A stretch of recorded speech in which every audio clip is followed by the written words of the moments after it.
So my theme has been around building performance reimagined, which is about some of the ideas we've already talked about. Is if you are CIBSE, then you are in some way obliged to think about the role of buildings and building services on the broadest social canvas. So this idea of there is change around us, and actually what buildings and building services are really for is for the health, resilience, well-being of communities and people that you build them for. It's not really about anything else.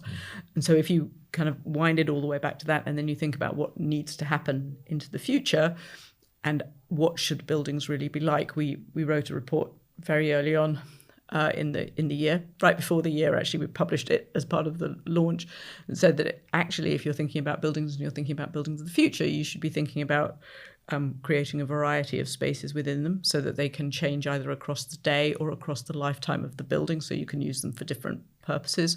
And an example that I use is, in the pandemic, how hard did your house work as a gym, office, family space? I mean, it was for everything, right? And you used space in a very different way over the course of the day in the pandemic than we had traditionally done. A lot of people just kind of use their houses as dormitories for some part of the week. There's a piece about variety. There's a piece about connectedness. So as we move into a decarbonised world, we're very used to this idea that a utility is something that you buy and it is guaranteed to be delivered. But as we move to a more decentralised grid, perhaps as we collect water, and certainly as we move into the digital world, you get more of an idea that a building is a node on a network, and it might supply sometimes, and it might absorb, it might use sometimes. And so if you start thinking about a building as a connected node on a network as opposed to a leaf on a branch, you have a very different reaction or interaction with the systems that are around you. So there's a piece about connectedness, and some of the things that I think we need to do are really hard to change because they're deeply embedded. They're embedded by contract, they're embedded by custom, they're embedded by the way that we manage risk, they're embedded by the way the money comes from, they're embedded in the way in which we put buildings together. So this idea of connectedness is perhaps a way of trying to break down some of those things. There's a piece about readiness.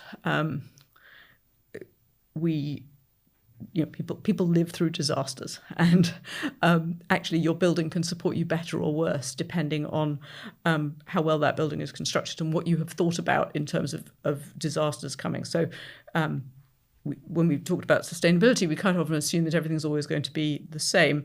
But when you think about resilience, it's like everything's always going to be the same, and then every now and then you're going to have a hurricane or an earthquake, or probably not a tornado, but a hurricane or an earthquake or a flood or something. And actually it's quite predictable. You probably know for where your building is what is most likely. And so if you think about what is most likely, you can design your building for that. So instead of designing solely for life safety, you might design for continuous operation after that event has actually begun. So there's a piece about readiness. That's our third axis. And then the last piece is about emergence. And for me, this is about, as things change. So you have new ideas. So we didn't think embodied carbon was important 10 years ago. And now we spend all our time thinking, not all our time, but a big proportion of our time thinking about embodied carbon. And the way in which moving from an operational carbon world to an embodied carbon world changes the way in which you think about design is huge.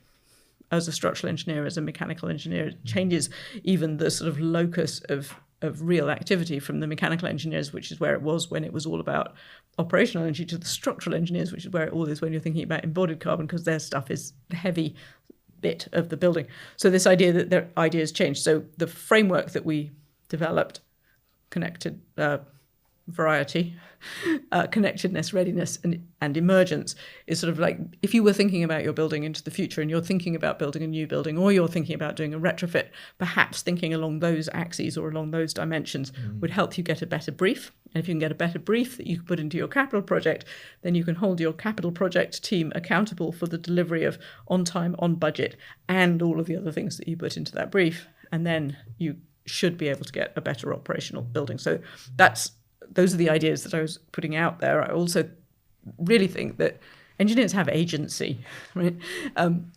What are the biggest uses of what are the biggest places that we use carbon? What are the biggest places that we emit carbon in operations? And it's all to do with buildings and building services. There's industry as well, but the industry is carbon and steel. It's like, where is that going? Some of it's going into industry, but a lot of that is going into the buildings and the built environment. So as buildings engineers, we have massive agency, because the stuff that we use, the materials that we extract, and the environments that we create impact people directly, and they impact all of the things that we're worried about in our changing environment directly. So while you might not be thinking about that as you're sizing the beam or figuring out how thick the ductwork material sheet metal should be on your piece, actually there is a straight line, relatively straight line, that you can draw from the decision you're making now to the broader impact that you have in the world. What I would like engineers, building services engineers in particular, to have is a sense of that agency, a fact that they actually can control some of the things, maybe not very much, but that you can get a sense of purpose by controlling the bit that you control. So that's the sort of second thing that I wanted to get out of the presidency. And the third thing is this idea that careers are long. When I first started, people were drawing on paper, and it was a pretty manual process. The whole thing was a pretty manual process. And in the time that I've been working, we've moved from that, it's going to be kind of like this, to, let's do a parametric analysis against the outputs that we think that we want to have with the factors that we think that are important. And here's 55 ways that it could possibly be. And here's how we might evaluate them in order to be able to choose. Just the very way of thinking about the things that we might produce have the potential to be quite different. Sometimes they're not. Sometimes it's going to be something like this. But we have the opportunity to think about things in different ways. And because things have changed that fast over my lifetime, and I'm sure they're going to continue to change over the rest of my lifetime, that idea that stuff changes quite quickly, so you always have to be prepared for the next bit, is something that I would also like our engineers to be thinking about. How are you ready for what's next year, or 10 years' time, or 20 years' time? Because it won't be the exact same as what you're doing now. And that's something that I think as an engineering institution, if you want to be attractive to people who want to have careers, it's like you have to position them well for the 40 years that they are expected to be in the business. So those are the things that I was hoping to get out of it, and they all come from this idea of building performance reimagined. What should the building performance be like, and then how do engineers have to be and think in order to be able to achieve that? And what I'm hoping that I'll achieve kind of as legacy is that we are building some of those ideas into the CIBSE Forward strategy. It happens to be a strategy year, so we're thinking about how do we build in that kind of horizon scanning, thinking about the next thing, making sure we're positioning for people to have good and long careers in building services as part of the building services, and as part of CIBSE's kind of forward look. And so, where does your influence reach as the president currently, and how does that work when you look at the other leadership roles within CIBSE as an organization? So the lovely thing about being president is that you gain a platform which you can use as much as you can manage, right? And I have used it. I've used it in every opportunity that I have been able to use it as an opportunity, consistent with having a day job. Is my reach as much as I would like? Of course not. I want to change the world, but there are places and people that you can reach that, and that we have tried to reach through different kinds of podcasts, through things that we've been writing, through presentations that we've had, through conferences that we've put on, through kind of just putting it in the water and seeing if anybody is able to kind of pick it up and run with it. What's been your biggest surprise since being president? I don't think I've really been surprised. I think that the organisation did a pretty good job of preparing me for what was going to come. So I don't think I'm actually surprised. The reason I went down the road of using the word surprised is your role is very much involved with people, and I know people can be predictable, but I also know people can be unpredictable, and people can surprise in a good way and also in a bad way. And so I'm just wondering, with the influence that you have and the platforms that you've been on, I wonder if there's an outcome to say, oh, maybe that happened quicker than I thought, or if I didn't think it would go that way, I'm surprised I met this person. I'm just wondering if there's anything more from the people side of things. So I don't think I was surprised by this, but I was really pleased to see when we were writing the report and putting the thinking together. I got an enormous amount of really strong support from people within Arup and within CIBSE. That people got really excited about the idea and actually gave time and thought and expertise that improved the report way beyond what I was really thinking about when I first envisaged it. So I was definitely not exactly surprised, but really it was brilliant to see some of the work that people sort of helped and did, having seen the ideas and thinking that it was a good idea and thinking that that was the way forward. So that was very encouraging at the time, because it was the Building Performance Reimagined report is not a report that CIBSE would normally have put out. It says it right there at the beginning. This is not your technical guidance based on years of best practice. This is asking you to reimagine the future. And I didn't know how that was going to go. And I would say that it has gone better than it's gone better than it might have. And I've been really pleased by what people have seen in it and then been able to take away from it, because I never had an idea that I would be able to tell people how it was going to be into the future. What I wanted people to do was, what I wanted to do was to give people a little bit of agency and a little bit of inspiration for thinking about the future and then taking it in whatever direction they wanted to take it.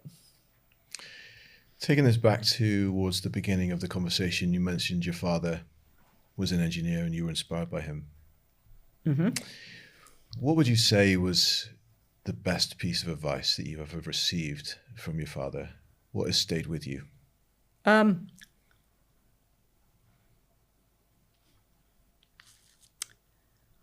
there are a few things, right? I think a very good piece of advice he gave me was to go and work for Arup. He said, if you're going to be an engineer, you could at least be a good one, and you'll learn how to be a good one there. So that was a pretty long-lasting piece of advice. It turns out to have been good advice for me. I think the other thing that he was always pretty good at saying and thinking through is just like you look forwards, you deal with the situation within which you are, and then you go forward from that point. And it's a pretty engineering kind of point of view. It's like whatever the problem is in front of you, that's the problem that you're solving, because that's the problem that's there to be solved. And I don't think he ever quite put it that way, but I think that there was a really clear kind of attitude of mind that you look forwards, not backwards, but you look broadly, because actually that's the right thing to do. When I have listened to you and heard your story, and especially when you were speaking about developing your career, starting your career off in the 80s, and the females that I've had come onto the podcast and talk about their own journey, some of it has been within the M&E side of construction, and some of it other sides. It's really apparent to me that there is a lot of people that stand on your shoulders, metaphorically as opposed to physically. And so I'm just wondering now what advice you would have to those people that are benefiting from the path that you have forged in your early career, as they are forging their own path for the next generation coming on. What advice would you have for them? So I don't think that the advice is particularly gendered, and I don't want it to sound like follow your passion, because I don't think that that's quite the advice that I want to give. But I think you should do the thing that you're interested in, and you should get really good at it. And then when you've got really good at it, you should understand or start thinking about the fact that having that one sliver of knowledge, capability, mastery, doesn't actually allow you to solve the whole problem. So you need to find the adjacent thing that allows you to do a little bit more. So as an example, you might start as a mechanical engineer, and you might realize that actually you have to understand a bit more about electrical engineering in order to understand something, and then you might realize that you need to know a little bit more about controls engineering, and then you might realize that actually, although you're now really competent across all of the pieces that you need to operate your equipment, actually, if you want to win the battle with somebody about why you should spend more money for the better thing that you know is better because you've got this expertise, you actually need a whole bunch of sort of persuasion and social skills that are they're a whole extra body of knowledge. It's not a natural thing. They're learned experiences. So you have to actually then figure out, okay, so how do I get that bit of skill, and how do I get? So I think the advice that I would get is get really good at the thing that you start out at, because it will give you the confidence, because you will prove to yourself that you can get really good at something, and then start adding pieces to it, because although that may always be the thing that you are deep in, actually the thing that allows you to get things done in the world is the breadth that comes from having a good understanding of what other people are trying to do. And some of those things you might actually go quite deep on, because it turns out to be a useful skill for you in delivering your core. But in all cases, it will help you get the thing that you're deep in done much, much more easily if you are curious about and curious enough about the things that other people do to acquire enough expertise that you can actually have a sensible conversation with them and understand what it is that they're trying to do and how that kind of works. So, the language, and you can see my hands, is really about T-shaped people. But I don't think that you should only have one leg for your capital T. I think actually you need a series of them, and some of them may go really deep and really narrow, and some of them may be a little, fatter and wider. What would you say is needed for a leader to be really effective in a leadership role? I think it does depend a bit on what it is you're trying to lead and where you're trying to go and what the situation that you're in is. So if you're in a place that's pretty messy, then I think that what a leader needs is a really clear sense of direction and the optimism / realism / sense of direction to head in a single direction. And in many cases, in many cases, it's the decisiveness that is needed, not necessarily the correct direction, although it's good to have the correct direction as you go forward. In really high-performing teams that are already heading in the right direction, I think that the question of leadership is, how do you add value to valuable people? So there's a sort of, what are the things that I need to do or can enable in order to get these people more empowered? If you're in a situation of crisis, for some reason, it's like what needs to be resolved in order to reestablish confidence amongst the people who are there. So I would say that leadership is essentially situational. I think that my thoughts about it are that the answer may be in the room and not in your head. That listening to other people is often a really good way of figuring your way through a particular problem, and that at some point decisiveness and clarity is needed, whether that's for empowerment or to give people structure or to set the direction that you want to head in. There are some things that you kind of have to do to actually be leading, but how you get there and what the core things that you think and believe about people, I think, become important. And for me, a lot of that is people are generally speaking capable, and people are generally speaking enthusiastic to do the right thing. And if you start from there, actually, you can usually have a pretty productive conversation with somebody about the next step or the place that they wanted to go or what it is that they want to do. I love that point that you've made about leadership being situational, that you are the only person I've spoken to that has that view. And I love that view. The reason I love it is because it aligns for me with the leadership of Winston Churchill in a very unique situation during Second World War. As soon as the war had finished, his leadership was not the type of leadership that the country needed. And to me, that speaks to that type of situational leadership and the seasonality. Maybe not seasonality, maybe it's a cycle, I'm not sure. But there are different seasons, different situations that come up where you see leaders become extremely effective in certain conditions and really less effective in other conditions. Yes, I think that's right. I think leadership is situational, and sometimes what happens to Churchill happens to other people, right? That they're living in an environment, their head is in an environment that may not be the environment that they are actually in. But I think that people who can see and think through what is needed for this group of people right now, that actually is a skill in and of itself. And actually it's something that I learned kayaking.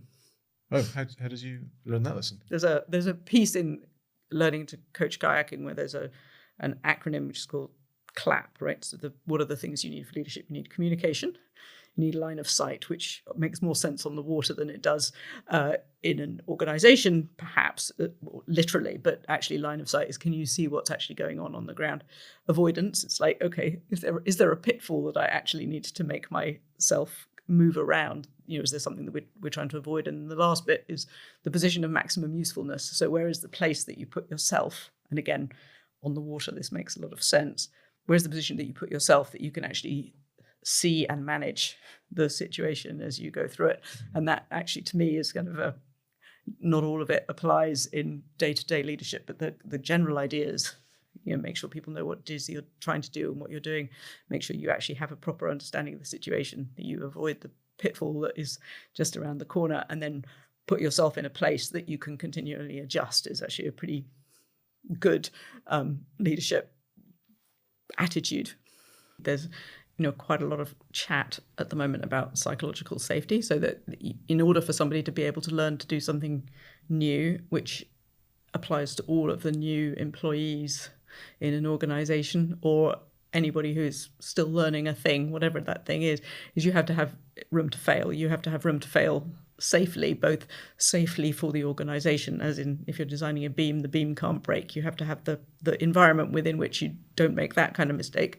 But also when you don't get it right, how do you use that as I think that the language is a learning experience as opposed to a complete failure experience, so that you can have the opportunity to actually grow. Because if you're too afraid of getting it wrong, you're never going to get it right. You're going to go through, in that example of steps 1 through 5, you're going to fail at step 3, and then you're going to be so scared that you're never going to do steps 4 or 5. Or when something goes wrong at step 4 and the situation looks a little bit different and step 4 doesn't work, you don't know how to respond to it. So I think that idea about how do you create environments within which people have enough around them so they're not going to fail catastrophically, but have the room to fail in a way that allows them to gain that full mastery. So how do you implement that then in CIBSE as an example? So there are certain things that you really don't want to get wrong because people's lives are attached to failure, catastrophic failure. But then, like you were saying, there does need to be this place for discovery. And the only way to discover is to make mistakes or get things wrong, because that's part of learning, isn't it? So within an organization like CIBSE, how do you, in your position, influence that type of environment? Yeah, so I think the CIBSE as an organization has a CEO and it runs, and that's actually not really the role of the president in the organization. The role of the president in the organization is to figure out which is strategic direction. What are the things that the industry is interested in? What are the things that we need? What are the things that we should be talking about in order to make sure that people have long careers? What are the things that we should be talking about in order to make sure that we are, to your point, and it matters very much to CIBSE, making sure that we're building buildings that are safe, but also building buildings where we maybe meet the architectural objectives or the functional objectives, or keep people comfortable, or use less energy, or any of those other things. So, I think that the role of CIBSE in many ways is to sort of take it back to what is it that we're trying to create as a profession. And for CIBSE, it's about comfortable, safe buildings, but it's also about comfortable and safe buildings that work well in the context of climate change, in the context of other environmental change, in the context of different kinds of social equity, and needing to make sure that we achieve it in the context of biodiversity loss. There are a sort of a series of things. And then again, in the context of rapid digital change. So there are many things that are kind of changing in the world, and the sort of core bit of a CIBSE piece of work is something safe and comfortable. But actually safe and comfortable change, that safe and comfortable don't really change, but that idea about what you have to do in order to be able to achieve it depends very much on the context. And safe and comfortable may not be enough on their own. It may need to be safe, comfortable, zero net carbon, have some orientation to the community in some way, provide a healthy environment that allows for the promotion of well-being of the people who are inside it. So there's a whole series of other criteria. I think that CIBSE is a great place to advocate for them, because I don't think that some clients are brilliant, but many clients want a mechanical system or electrical system that, provides the bare minimum, perhaps if they're a little bit more forward thinking at zero net carbon. And that's actually not enough, right? That doesn't serve society properly. It doesn't get the best value out of the building for people. So there's a piece, I would say, within the kind of the way in which we design and operate buildings that doesn't really kind of get to.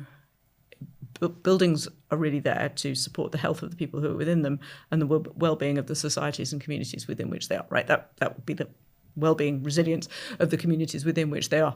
That's a kind of 5 levels deep why question about why you build a building. But what actually gets surfaced in the market is, can you buy me a system at the lowest possible price that just about ticks these boxes? So there's a sort of, and those kinds of problems, it's like, this is what we're really trying to do. And buildings exist for a really long time, and they're really important, and they are very expensive, and they impact everything we do because we spend 90% of our life indoors.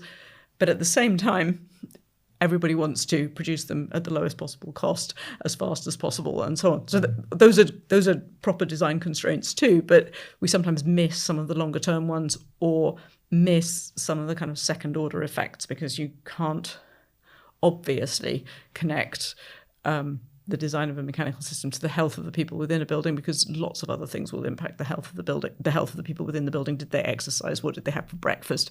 Did they get drunk last night? It's too many other things are in that mix, but there are still impacts from the building itself on the health of the occupants within it that we can help design to be better. So that was a long and rambling answer to basically say CIBSE's position in the market is such that actually, because we're not in a contract situation, we can actually advocate for the full set of design constraints or design criteria for buildings, and for buildings in their future context. And so that's really what I've been thinking about in my presidential year.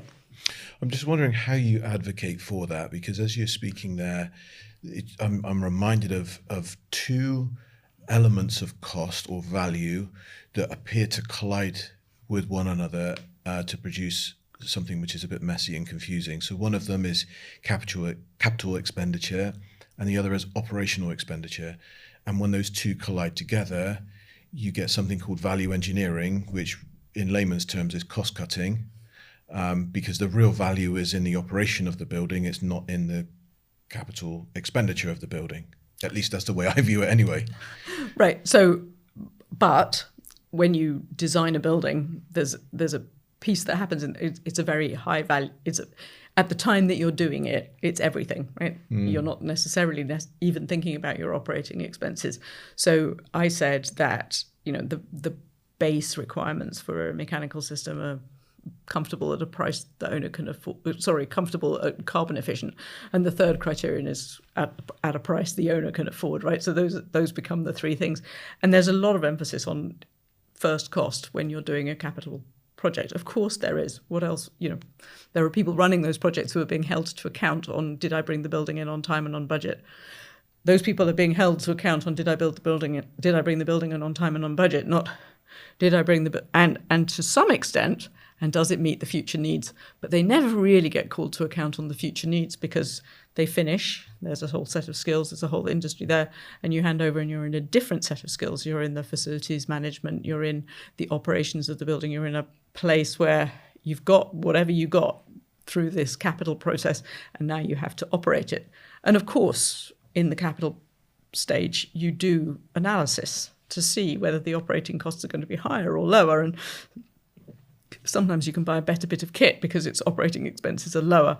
but only sometimes, because sometimes that barrier between capital and operating expenses is so hermetic that you can't actually get the organisation to consider costs before and after. And that's particularly the case when the people who are building the building are not the people who are going to operate the building. So for universities, hospitals, for people who tend to build and then operate, there is a connection between capital and operating. For people who develop and flip, you build something good or not so good and you sell it on, and that's your deal is done. It's all finished. You don't super care about what happens in the next bit.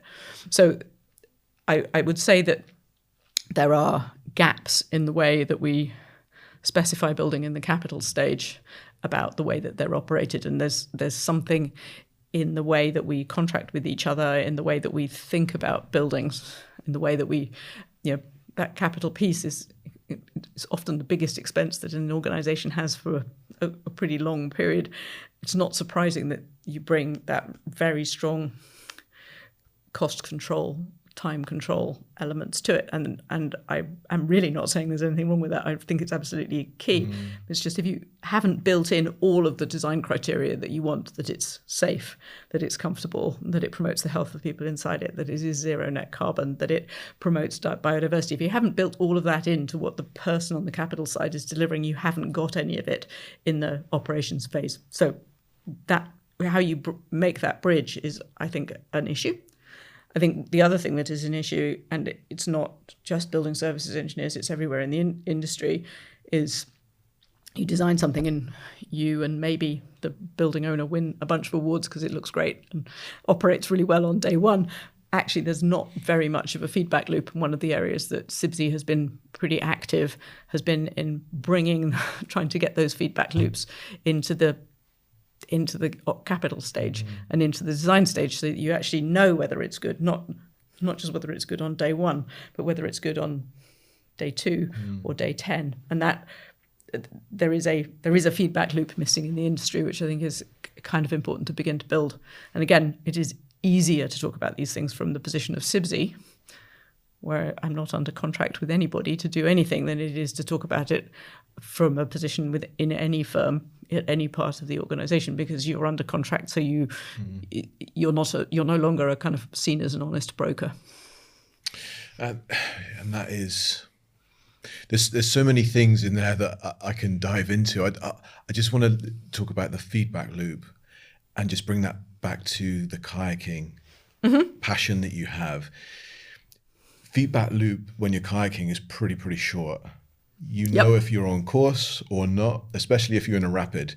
And that feedback loop is super helpful to help you get to where you want to get to safely.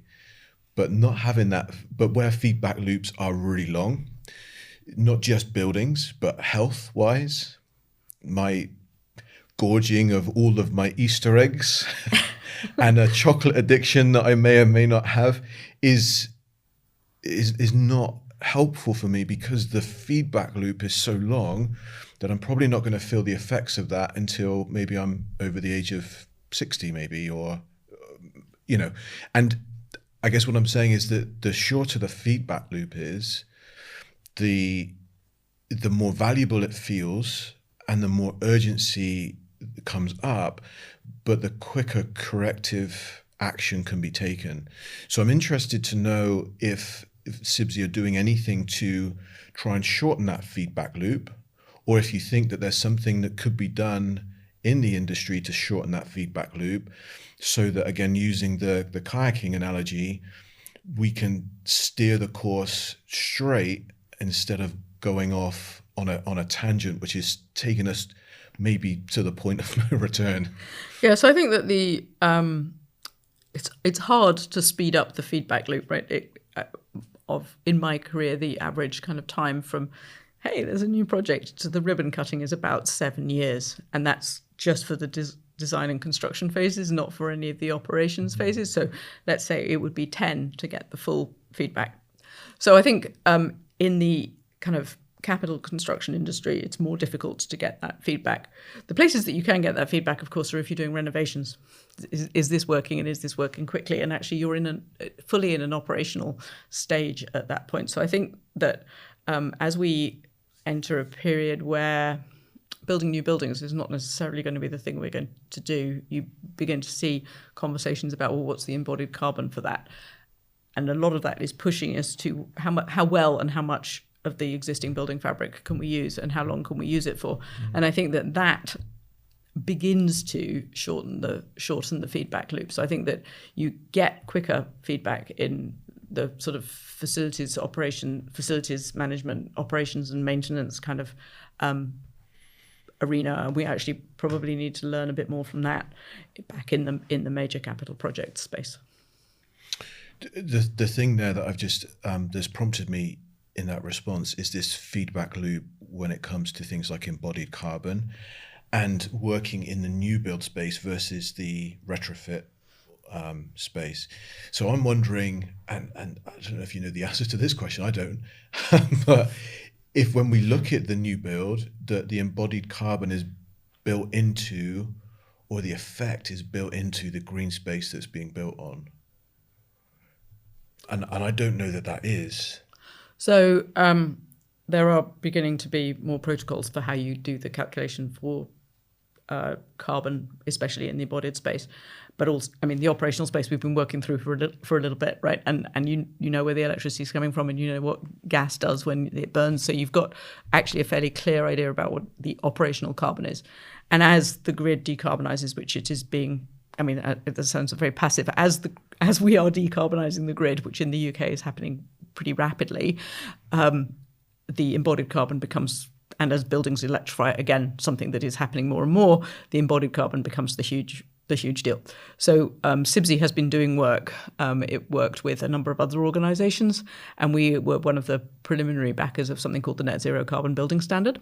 And that's a kind of set of protocols for what does it actually mean to be net zero, and it includes the embodied carbon, and it includes things like the UK metric. You know, where does the UK have to be, and what does that count as zero, and what happens if you go slightly better than zero? So that's a piece of work. The other piece, and that looks at the whole building. The other piece of work that CIBSE has specifically done is on TM65, which is again a standard for how you calculate the embodied carbon of building services, which has actually been very successfully rolled out worldwide. So those protocols for how you do that calculation are beginning to be put in place. What is still missing a little bit is the data.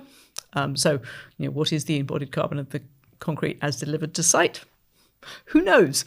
And it depends on where was it made, how far did it come, what was the, you know, was the cement produced in a low carbon cement type process, of which there are beginning to be some. If it's steel, was the steel produced in a low operational carbon kind of steel plant? So there are many variables where it, you know, what was the source material, where did it come from, how was it manufactured, how is it delivered, where was it made, how many times did it move around wherever in order to get from different places. Those kinds of pieces of data are hard to get to, but people are becoming more and more interested because that's where the carbon is at this point. Can you talk to me, or do you know much more about the involvement that CIBSE have had with defining what net zero is? And I would say it was probably the beginning of the pandemic, so around about 2020, a few people began to say, you know, we're seeing a lot about net zero carbon, but actually the protocol is so weak that it is pretty open to greenwash. And one of those people was somebody who was very active within CIBSE, and one of those people is somebody who's very active within LETI. And they kind of got together and started talking about how would we do this, and they pulled together a coalition of iStruct, CIBSE, LETI, REBA, the UK GBC, iStruct, did I say them at the beginning? A group of institutions who were very interested in this. And we worked out at the beginning what should the governance be in order to actually make this happen, and what kind of consultation process do we need to do. So they basically put together, the organisations put together an organisation that had a governing board, a technical board, and a whole series of kind of working groups for different parts of it. And that group then appointed David Partridge to lead it. And he helped organise all of these people and effort into a sort of coherent whole, so that there was a lot of industry consultation, there was a lot of pretty deep thinking done by the technical committees and the technical steering committee in the background. It probably took about 2 years of pretty full-on work, much of which was funded by the organisations who put people into the technical steering groups, but a lot of which was done through volunteer work of people in the industry who are interested, and all of that was published sometime in the middle of last year, and is now being published and rolled out and talked through elsewhere. And we're now looking, there's a standard and there's a method for doing the calculation, and now the next piece is, how do you actually then get people to measure and verify against that standard? And will that be linked to a future kind of Part Z of building regulations in the UK, do you think? I don't know the answer to that. I mean, I think the goal of that particular piece of work was to make sure that there were accepted methods and data sources for doing that calculation and things to aim at.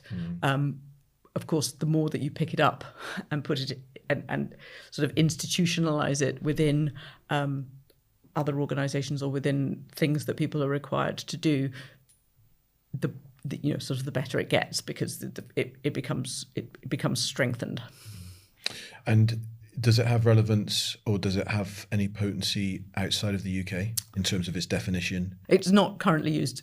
It's not currently used anywhere else. But I was at a conference in the US where actually there was a presentation of the US version, the European version, and the UK version of this, and it was a fairly lightweight comparison because it was a conference panel proceedings, but it was clear that the UK net zero carbon standard is actually probably the most complete of those solutions, end to end, operational and embodied, with some idea about how you would update the data and a really clear sort of setting of the targets and how you might deal with offsets or alternative methods of, if you can't get the carbon any lower, what kind of an offset is appropriate, if any, is all actually considered by that standard, and the other standards were not so deep.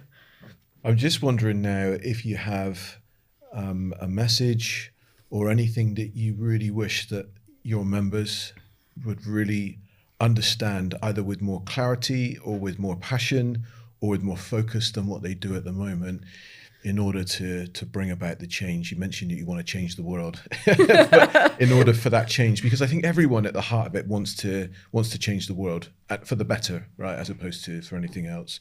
But is there anything that comes to mind that you wish that CIBSE members would just understand with more clarity, with more passion, or with more determination? Yeah, so I think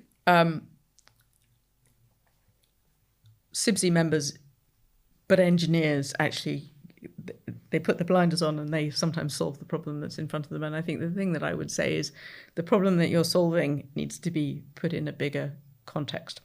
And you need to be curious about that context and generous with people who don't understand why you're nerding out on that particular bit of it, right?